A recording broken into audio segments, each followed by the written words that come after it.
بسم اللہ الرحمن الرحیم۔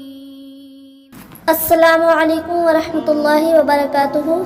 حضرت ابو ثعلبہ حبشی رضی اللہ تعالی عنہ فرماتے ہیں کہ حضور اقدس صلی اللہ تعالی علیہ وسلم ایک مرتبہ سفر غزوہ سے واپس تشریف لائے۔ آپ نے مسجد میں جا کر 2 رکعت نماز پڑھی اور آپ کو یہ بات پسند تھی کہ سفر سے واپسی پر پہلے مسجد میں جائیں اور اسی میں 2 رکعت نماز پڑھیں، پھر حضرت فاطمہ رضی اللہ تعالی عنہا کے گھر جائیں اور اس کے بعد اپنی ازواج مطہرات کے گھروں میں جائیں۔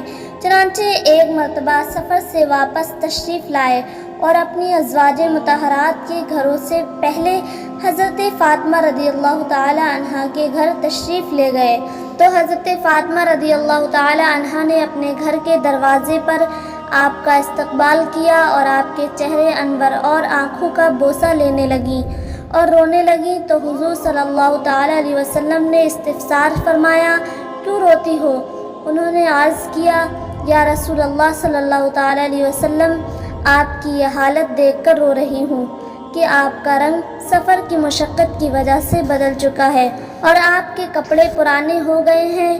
یہ سن کر آپ نے فرمایا، اے فاطمہ مت رو، اللہ نے تمہارے باپ کو ایسا دین دے کر بھیجا ہے جس کو اللہ روئے زمین کے ہر پکے گھر میں اور ہر کچے گھر میں اور ہر اونی خیمے میں ضرور داخل کریں گے۔ جو اسلام میں داخل ہوں گے وہ عزت پائیں گے اور جو داخل نہیں ہوں گے وہ ذلیل ہوں گے، اور دنیا کے جتنے حصے میں رات پہنچتی ہے اتنے حصے میں یہ دین بھی پہنچے گا، یعنی ساری دنیا میں پہنچ کر رہے گا۔ میرے پیارے ویورز، اگر میری ویڈیو پسند آئی ہو تو میری ویڈیو کو لائک اینڈ شیئر کریں، میرے چینل کو سبسکرائب کریں۔